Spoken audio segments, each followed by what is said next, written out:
Hello and welcome to another episode of the Gohndim and Gilmore Show. Today's episode is brought to you by the BostonNewsNetwork.com, the only new age digital newspaper that brings you the facts.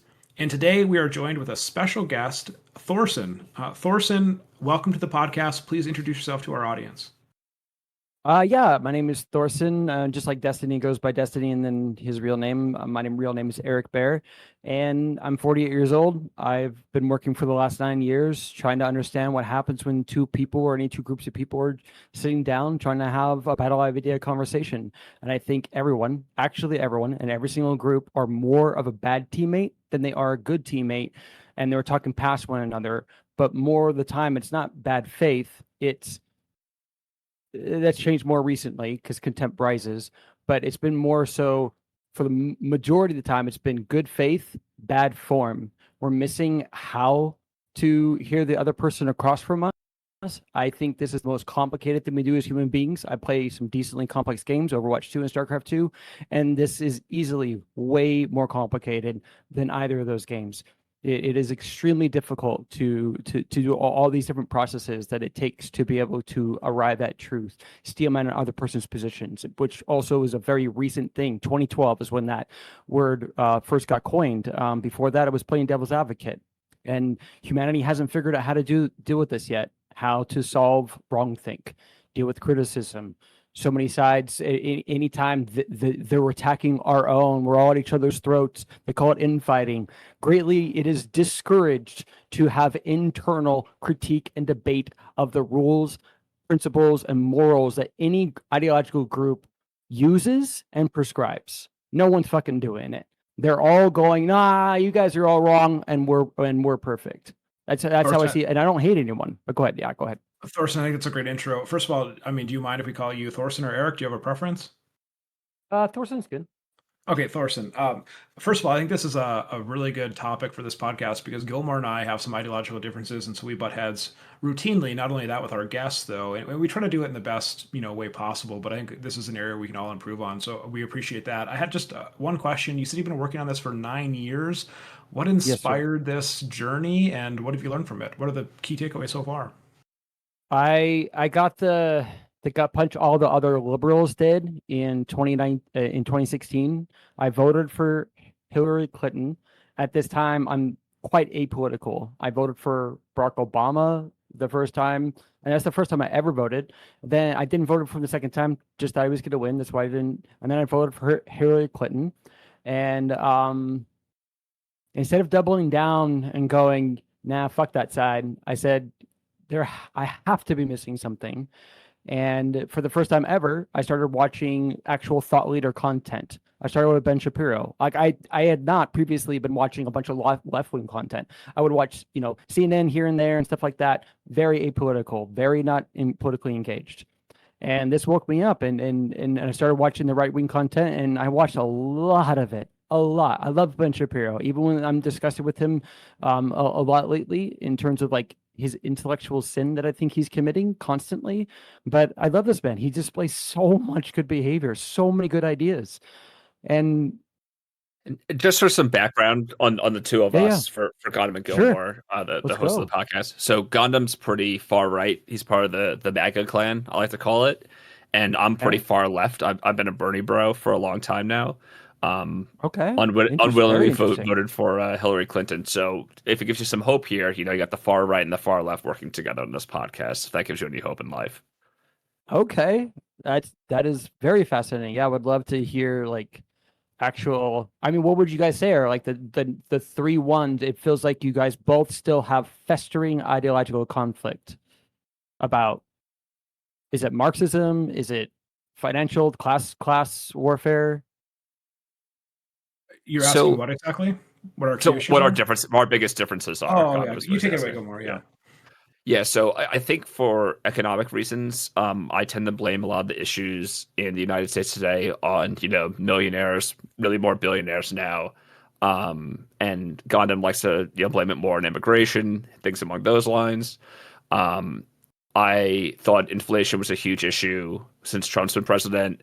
Gohndim thought that inflation was a huge problem when Biden was president. So really, economics were kind of on different pages there. We had some debates back and forth about immigration on our last episode, so we also have pretty big differences there. Those are really the major topics, I guess, the hot spots at this point in time. But those disagreements are still there, right? Oh, Yeah, of absolutely. course. But at the end of the Okay. podcast, we're still friends. We still game together. I mean, I've met his wife. We're good friends, Nice. and so I don't think we should let political disagreements, drive a wedge between our humanity. I love that. I really, really love that. Are you guys familiar with Daryl Davis? Yeah, of That's the course. black guy that did all the Klan stuff, Yes. right? Yes. Yeah, I think Daryl Davis is a good example, but in our cases, we both think that we're the Daryl Davis, which is where the friction comes in. Like, I'm trying to get Gohndim to come to my side, and he's trying to get me to come to his side, Oh, you trying to get conversion? Sure. Are you guys familiar with like the Pisco versus Destiny debate 2 months ago about catering to the far left? I don't think I watched it. I don't watch a lot of live stream content anymore, but if I had to guess, my intuition would tell me that Destiny probably owned Pisco because Pisco is a very emotional person, and I'm not sure if that's because of his heritage or anything that has to do with his genetics, but he's a very emotional arguer. He is, and definitely he's got a lot of faults, but everyone does. We all bring logical strengths and logical weaknesses. As far as I can see, everyone's really bad. We're bad as the group to doing the iron sharpens iron thing of, let's say you didn't know a particular logical fallacy. I think that you're doing it. I say, hey, I think you're doing this, even while we're not doing this now, but if we're having like an actual legitimate debate scheduled, all of these different things, big audience watching, most people see that as an act of defection. You're holier than thou. You're better than me, and you're just trying to discredit me, that no one should take anything that I had to say seriously. And then we can't learn from each other, so we can't improve our judgment standard. I call it many different things. I call it, like, people constantly refer to, oh, it's just common sense. So I say common sense judgment standard a lot, but I also see like the other names for this are like Destiny calls it an epistemic standard. I refer to it as a Pell judgment standard, which is pathos, ethos, logos. Familiar? You guys are familiar? Yeah. Yeah, I think one thing I'm interested to. Oh, Go sorry. ahead. You continue. go. I had a real life example that I was curious about. It just kind of bubbled up in my consciousness. It's very hard for me to contain my Sure. thoughts sometimes. So Yeah. Gilmore and I have met IRL a few times here, and we don't really usually disclose the locations just for doxing reasons. But there was an example where I kind of lashed out at him in a public place because he wanted to give Okay. like a homeless person money, and the dangers that come with that, and kind of our political disagreements, or maybe our philosophical disagreements, our moral judgments, collided in real time in real life. And I'm just wondering, do these tools only help for these staged debates, or are these like tools that you can kind of use to become a peacemaker IRL interactions? Does that make sense? It does. This is for everything. In fact, are you guys familiar with the Gottman Institute?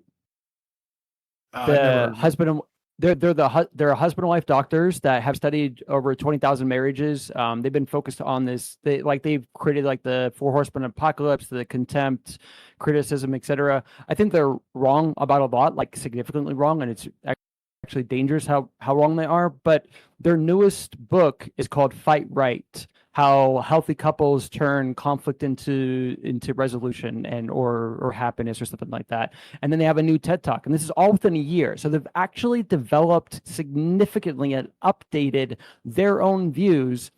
So they're not staying exactly with everything that they were saying before. But one of the main things that they point out in this TED Talk that they have is 69% of husband and wife ideological conflicts. This is what's right and what's wrong, and these are my phrasings of what these things are.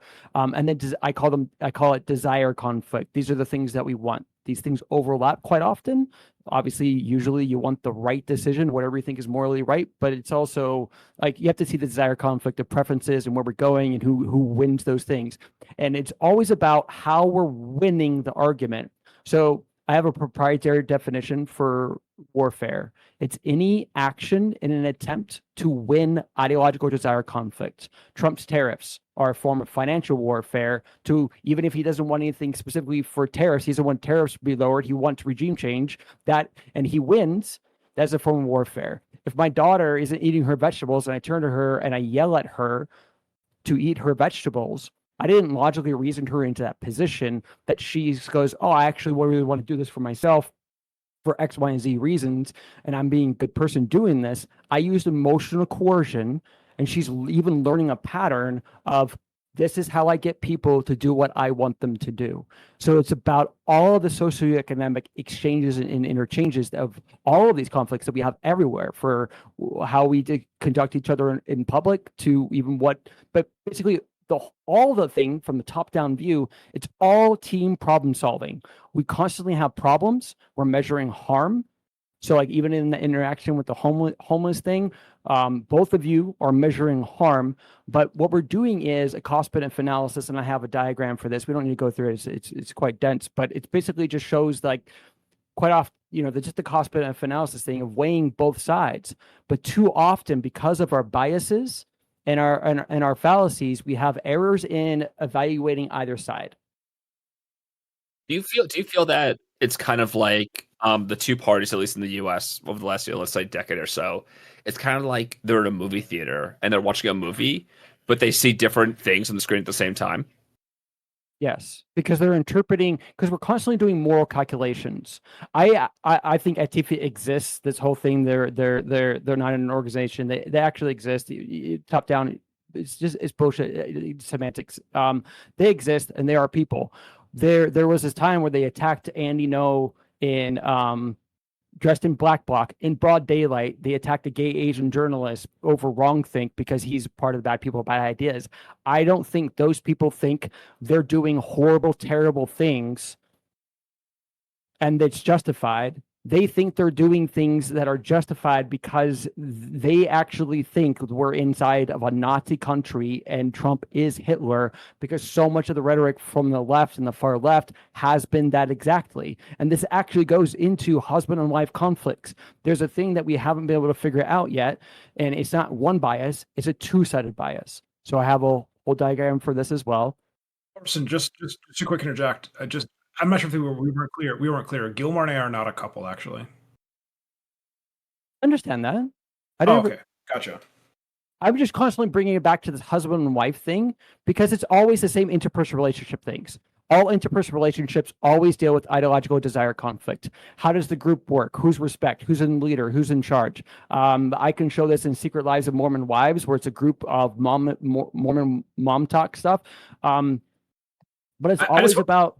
Yeah. Go ahead. I just wanted to bring that up because that is like another pain point. Sometimes when we are together and out, like some people assume we're a couple, and I guess we're just not like that. But then to anchor it back to the example I initially used, you said something about like, it's about winning the argument. When I was raising that point to Gilmore, when he kept going up to homeless people, I didn't want to win the argument to win. I wanted it because I was concerned for his safety and the danger that I perceived him putting us in. How do you have those discussions in real time? I mean, it just feels like you still wanted to win, so it isn't this bad faith nefarious thing where you're just trying to dunk on him and go, ha ha ha, I stand above you, I'm higher than thou, and I win. You're not trying to do that, but you still want to win because of the danger you're and the harm you're measuring. So like one of the documents I have, it's called Contempt Rising, and it's how we're manufacturing contempt. Everyone is measuring harm on a long list of things. This is why it's always about team problem solving. Then it's what form of warfare is the group using to resolve that conflict. If people are, so this is why that whole thing of like right now both sides are having the mea culpa moment of catering to the far left or to the far right. Destiny's specific position 2 months ago was they should not cater to the far left, but this is extremely dangerous. Are you guys familiar with the 4 boxes of liberty? Never heard of them. No, you can explain briefly though.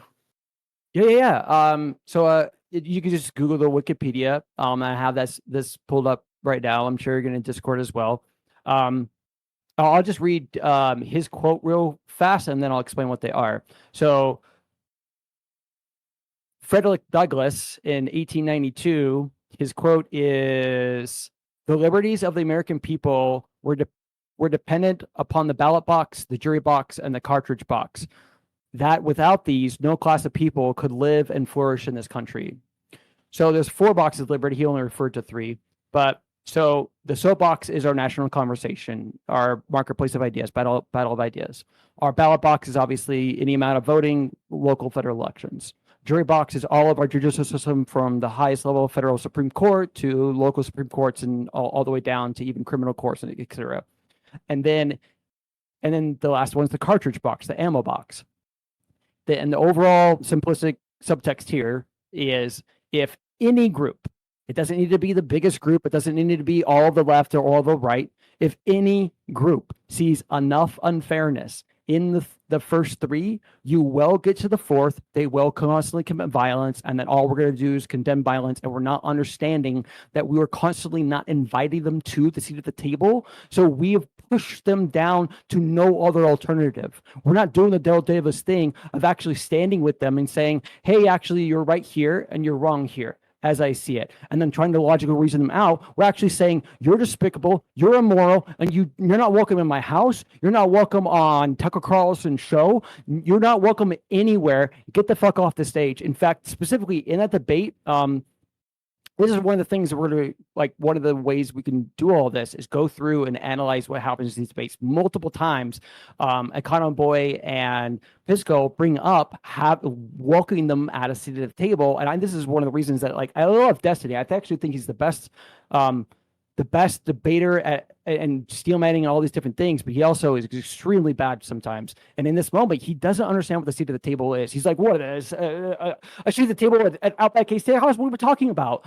If we do not welcome them to the soapbox conversations where we are having that, wherever the metaphorical town square is, whether it's Twitter, where it's all these different places like on Megyn Kelly or any of these places, or even your podcast, if you guys have a purity to less standard that X, Y, and Z people aren't allowed on because they're they're spreading hate and hateful ideas, you give those people no other alternative than the road to violence. And I'll just end real quick with Charlie Kirk's quote, and I'm kind of bastardizing it, but it's, when conversations can't happen, that's when violence begins. And that's the core of what the 4 boxes of liberty shows, that everyone should know this extremely well, of why it's so important. And by the way, actually, I do need to add one more point.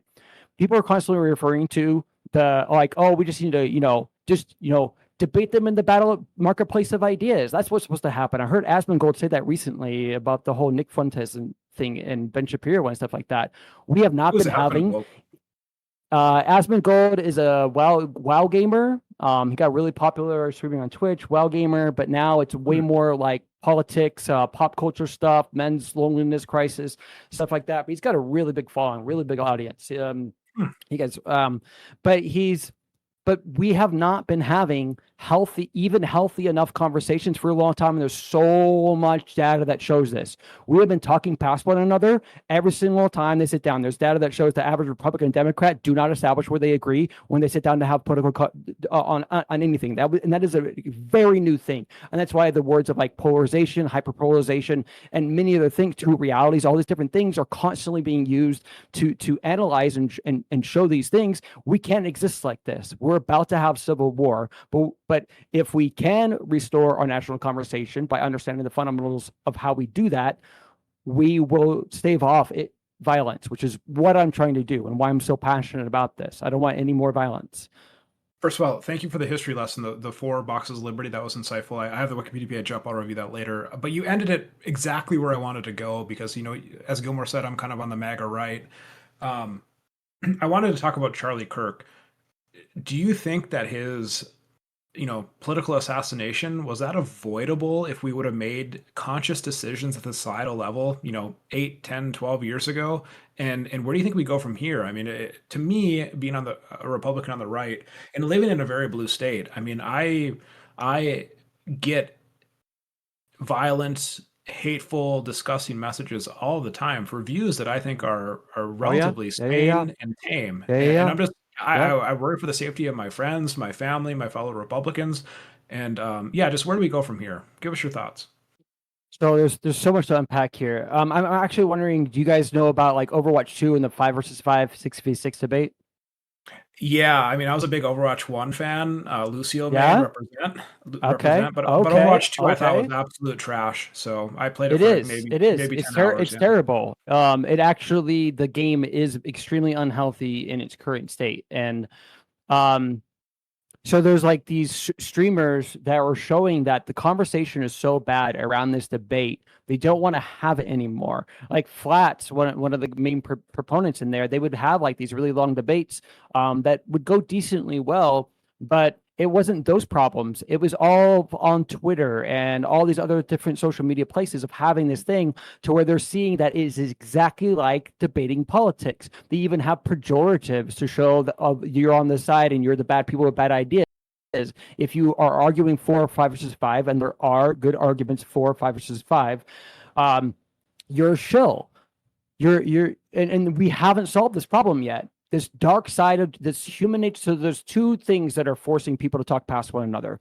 One is human nature, and so this is not understanding logical virtues like the Socratic method or what Hansel's razor and Occam's razor and all these different things actually are, because a lot of people don't even know what Occam's razor is. They totally bastardize it, and the way that they understand it is actually evil. It's terrible. They don't know what it means.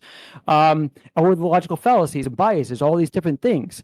So that's the nurture. Is there also so that, like an incentive, like a economic incentive for these conversations not to take place? well, sure. That's always been prevalent. Are you guys familiar with the FCC of fairness doctrine? Yep. Yeah, I think we spoke about this very briefly yesterday. The fairness doctrine. Nice. You want to restore it, right? You said. Yeah, but I was just wondering you guys' understanding of it. Most people I talk to have never met, and I didn't know.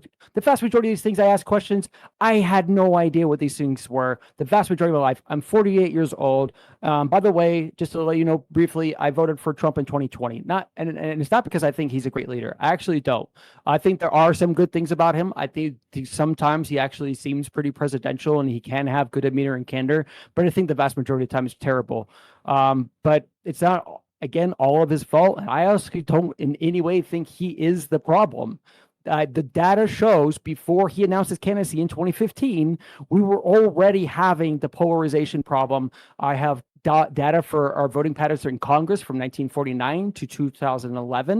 In 1985, 87, the Congress just divides in two. And Ezra Klein talks about how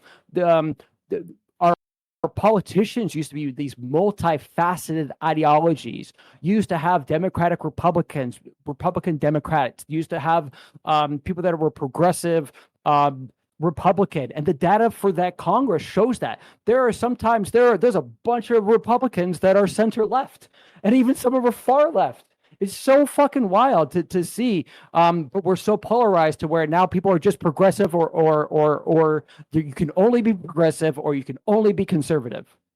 I totally agree with you there. If you were to handpick a candidate from each side, the Democratic Party and the Republican Party, to run for president in 2028 to kind of set the tone for kind of bringing the country back together, are there any people that come to mind for you? What are your thoughts on that? Not really. I mean, Rokana, I really like a lot of his stuff, but and so there are definitely some people that are showing some good attributes, but even here we have a problem. So I have this other diagram, and I'm not going to go to it, but it's the weaknesses in the crowd. There's so much of the weakness that's in the crowd of what they're supposed to be looking for when they're voting for people in, that they don't know what to look for.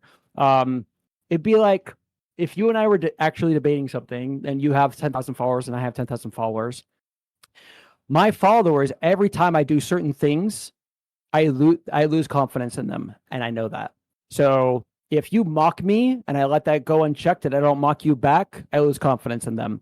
If I admit you're right, specifically on criticism you're giving to me, and you also give it to me in like this extremely brash way, trying to tear me down. In fact, you open up your argument with I'm a retard and we're all fascists or whatever high level pejorative it is. And I admit you're right on me being wrong, I absolutely lose an incredible amount of confidence in the audience. But these are intellectual weaknesses, and there's so many of them. And the basic thing just explain that a little bit better. You lose confidence in your own audience if someone makes fun of my you. audience. Sorry, no, my audience loses confidence in me. if Okay. I admit you're right, specifically on criticism you're giving to me. So let's say we're debating whatever it is, carrying to the far left, and you lay out your arguments that obviously we're ideologically opposed. That's why we're debating. And your criticisms of my ideas, I go, actually, if I see it, I can't say it. I can't say you're right, I'm really wrong here, and I'm sorry, and I'm going to correct my positions and restate my arguments, whatever it is. If I do do that, feel like it at is times, yeah. I was just gonna say this just triggered something in me. I guess I do feel at times Gilmore does not want to give me credit for making a good argument. I think Yes. that it's not necessarily one-sided, but a lot of this times we do this before the show where we'll like debate a topic a little bit in advance to just see where it's going to go, and sometimes he will use the same I sometimes call them dirty tricks in the actual show that he did in the pre-show, even though he knows it's bad faith to do so. And then my second point too is that when you're talking about your the weakness of crowds, I think that's why I have a lot of political apathy and just in general have a more self-centered politics. It's been increasingly hard for me over the past say 15 years to care about ordinary people when they don't seem to care about themselves enough. Does that make any sense? I hear you, but okay, do you guys know do you know A Perfect Circle? The song Three Libras? The band, yeah. No. What's that? No, there's a line in there, expecting too much from the wounded. That's what you're doing. These people are extremely wounded. They're also not taught to criticize their own leadership. They're taught to never criticize their leadership. In fact, they're taught if you criticize your leadership, you're a bad person. And also, who the fuck are you to do that? And that's all. It's always been the case ever since we actually had an actual Catholic religion dictating the laws for the land, like in the French Revolution, to any of these metaphorical ones. If you criticize Dr. Fauci and you consider yourself to be a scientist, you are called a pseudoscientist, and you're now a heretic and blasphemer. We haven't solved how this dark sides of the groups work yet, and it isn't completely the average people's fault, because what is the onus is actually on the totality of humanity. We haven't figured out what allows the group to have the best ideas to rise to the top, because to do that, it's really complicated. Go ahead. I like how you keep grounding this in real life examples because this resonates so much with my political experience over the last, couple years, particularly when it comes to like the Fauci stuff. Like, I'll give you an example. I'm willing to admit that most of my conservative brethrens are, vaccine skeptics for the wrong reasons. But I also wasn't going to be the first one to take the vaccine, right? I mean, that seemed a little foolish. Even Trump himself called it Operation Warp Speed. This was a new novel virus. There was concerns about it.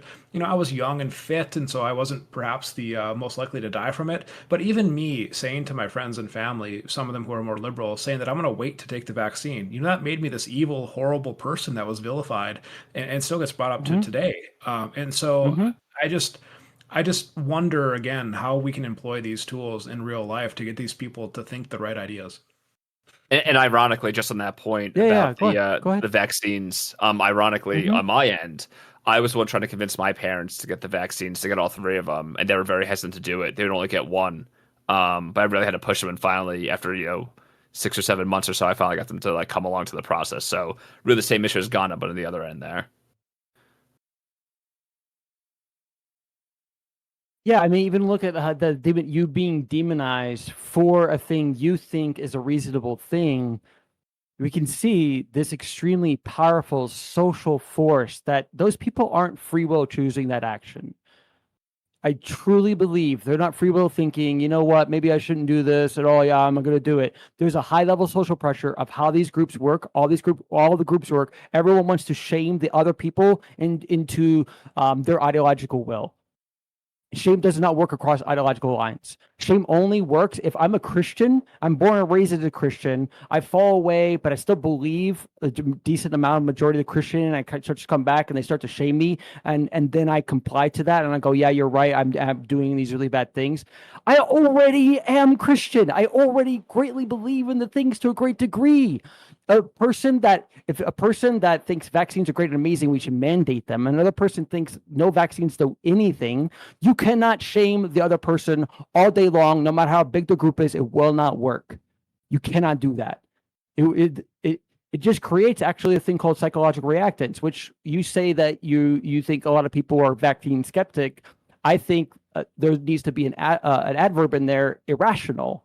They are irrationally vaccine skeptic.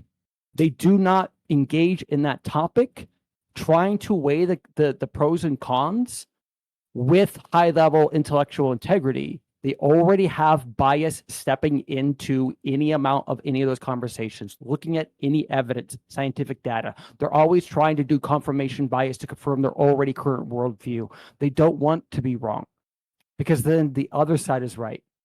I think I was fortunate at a young age to learn that shame is just not a appropriate tool to use. You don't know this about me, but I was raised Lutheran, and I don't believe anymore, but there was a kid in our confirmation class. So I think at the time we were 7 or 8 years old, or sorry, in 7th or 8th grade, going through confirmation as a Lutheran in one of the stricter sects, the Missouri Synod.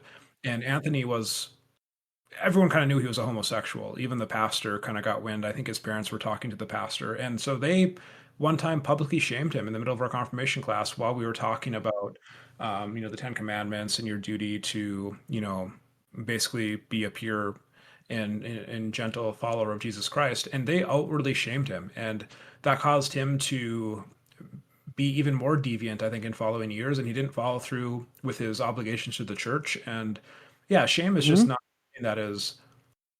It's just not useful. Right there. Psychological reactance happened.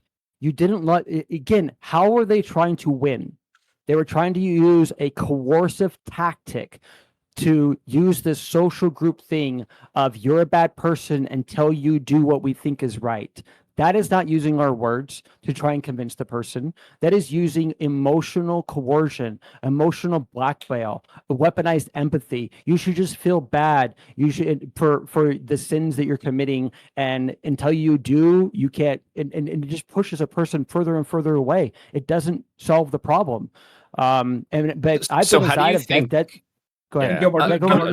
Gilmore, just really Yes, quick. Yep. I feel like I invoked his name, but this was well after I left the church. But Anthony actually took his life when he was like 20 years old. So Yeah. Because that amount of social, look at that amount of social pressure. Okay, so there's this diagram I'm working on, and I really need fucking help on it. It's so complicated, man.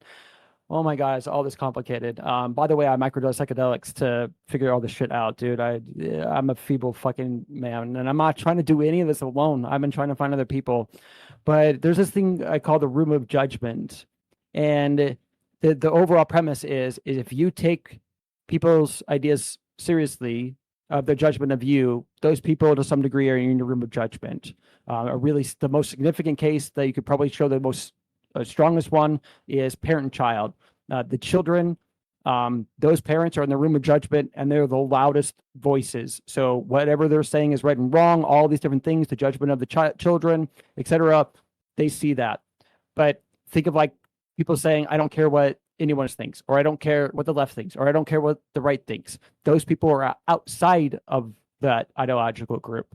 That person, even though he had some level of psychological reactance and he started to rebel really harshly, he still largely, because of how he probably valued to a good degree those people in that congregation, grew up in that community, had some of them as the doctors and dentists and school workers, and had relationships with them. To some degree, those people were still inside of his room of judgment, and that shame is lingering there, and it's eating away at his soul. It's fucking terrible. It's toxic. I fucking hate it. I want to stop it. It's interesting you compare it to like a parent-child relationship between the parties. I've never really thought of it that way, but the more I think about it, I kind of see like the Democrats acting as the parents, and the far right. Yeah, just more specifically for just real quick, the left and the right, I see as a husband and wife. But go ahead. Okay, no, I could see that too, and like I would say the right kind of acting as children. So when it comes to these kind of relationships, do you think, especially in like the parent-child relationship, where usually a child says, "Hey, I'm going to do this," the parents are just like, "No, don't do it." The kid's like, "Why not?" And the parents are just like, "Because I said so," and they don't really explain the logic there. Do you think it'd be better if in these conversations they actually explained the logic? Like, oh, you can't, play with that stranger because they're very dirty. You actually want to explain it. Not just say, because I said so. Do you think that's the issue here? It is, because I have a document I've been working on for quite some time. I'm trying to put them all in different categories because there's so many of these things. Because I said so, don't second guess me. My house, my rules, my way, the highway. There's a long list of things that parents use to what I call avoid the argument. The epistemic term would be an argument avoidance rhetorical device, but this causes resentment and contempt in the relationship. Even if, so let's say you and I are arguing, and you and I are really best friend, really good friends, and you avoid my argument, even if I'm 100% wrong, it's irrelevant. I still think this thing. We didn't do the battle of idea, good faith, good form, intellectual process where you helped me learn how I'm wrong. You just avoided my argument, saying I'm overthinking it. You're being too analytical. Stop overreacting. That's just your opinion. You always have to be right. Do the list of these things. There's like 300 of these things. It's insane, and they're constantly happening in interpersonal relationship conflicts. So people are taught to don't use emotional coercion, don't use financial coercion, don't use threats of violence, don't beat your wife. And I agree with all those things. They're taught. They say use your words, but people are not taught how to do that thing. This is why you constantly hear people say things like, I'm not trying to argue with you. And they all have extremely negative views on debate, complaining, arguing, judging. Don't judge And usually ever. they're saying that while they're arguing with you. Yes. But it's not their fault. They don't know better. These are actually deep philosophical issues that even here on a long list of actions we do, there's duality. It's more complicated than this, but the basic way to just enter into it, there's a good form and a bad form. Good form complaining is, if you ever say, anything annoys you, anything bothers you, you're dissatisfied with something, you're complaining. Yeah. And that is essential and critical for all relationships. If you think I'm doing something in our relationship, in our interaction, I'm either interrupting you too much, I'm talking over you, I'm belittling you, whatever it is, you thinking it in your mind, you're complaining in your mind, and you telling me you're complaining to me. You should. But bad form complaining is whining. A person that only wants to say all of these different things about all these other people. They don't want to hear any criticism about any of it. They also don't want to do anything to change it. They don't want to do any self-reflection. This is really bad form complaining. It's whining. Well, I think they just moaning. I think they like being the victim and playing the victim. Sure, and that's kind of there's a value in that, and that's one of the weaknesses inside of our society. If you're the victim and you can show you're the victim. Yeah, go ahead. Yeah, I actually call it Taylor Swift syndrome because I feel like whenever she's like in a dispute with someone, she always tries to play the victim, despite being this like massively wealthy billionaire who like controls like a lot of levers in the pop industry, while others kind of they say what they think, they lay it out there, they wear their heart on their sleeve, while she just really like plays the victim in these disputes. Sure. And then all of her base, the weaknesses in the crowd that don't hold their own leadership accountable, their thought leader of like, hey, actually, that's really bad behavior. Why are you playing the victim? You can be a victim. And this is why it's so complicated, because I see the right constantly never wanting to play the victim card. So then no one could ever complain to where they're a victim of anything. Like I see them constantly, PBBD podcasts, constantly talk down to people that say there are problems with like BlackRock buying up residential homes and making the average person forever renters, and this newest generation that's a thing, and they're like talking down to them like, oh man, you sound like a complainer, like you're like it's all your fault, like you're such a victim, or it's all everyone else's fault. Like the fuck. Yeah, I mean, I have no issue with BlackRock buying up personal homes. They actually bought one of my rental units last year, and they paid well over market for it. So, just so you know, Thorsen, we have a hard stopper. I have a hard stopper rather at 9 Central. So absolutely. In 5 minutes here, we're gonna take a question. Sure. I'm not sure. This guy said that he interacted with you yesterday, and he wrote in our mailbag section. So this is from the Merles. He wanted me to ask you, and I don't know what this is, so you'll have to explain it to me in the time we have left here. He said, have you given any more thought about the classic metaphorical American standoff and its impacts on Zoomers? You're laughing, so I hope that wasn't insulting. I don't know what this is at all. No. He's actually a really nice guy. He was hearing a lot of my life story and stuff, but I have this thing I call the metaphorical Mexican standoff. and he didn't like that I called it a Mexican standoff because he thinks it sounds racist. I don't think it sounds racist at all. So I was entertaining his argument of me changing the name, and that's why he's asking that. Gotcha. Okay, I didn't know if it was like some inside joke or something. I didn't want to. Yeah. No. So I'll actually explain it just real quick. Yeah, sure. Yeah, go for it. So this would be between any two people. There's four sides of judgment. So between you and between you two, God damn it, I'm sorry. How do you say? I know Gilmore, but how do you say the other name? Gohndim. Gohndim. So Gilmore, you have your range of good and your range of bad attributes, and this is the attributes are different things of like your logic, your intentions, your ideas, principles, morals, goals, etc., behaviors, all these different things. You have your range of your good. That's one side. Then you have your range of your bad attributes. That's side two. And then Gohndim, you have same thing. You have your range of your good and bad. So between two people, there's four total sides of judgment. The metaphorical Mexican standoff is when both people only want to engage two of the four. They don't want to talk about the other two. So this would be like Gilmore, you only want to talk about your good attributes and Gohndom's bad. Gohndim, you'll say the very reverse thing. And I'm finding all these different things that are triggers that make this happen. And I can show this thing. I can show the MMS everywhere. Challenge me. I'll fucking show it to you. Everyone's doing it. Almost every single group, every single interaction. At some point, the people snap. They get into the blame game war fight, and they are done acknowledging the good of the other, or they're at least greatly downplaying it because there is nuance.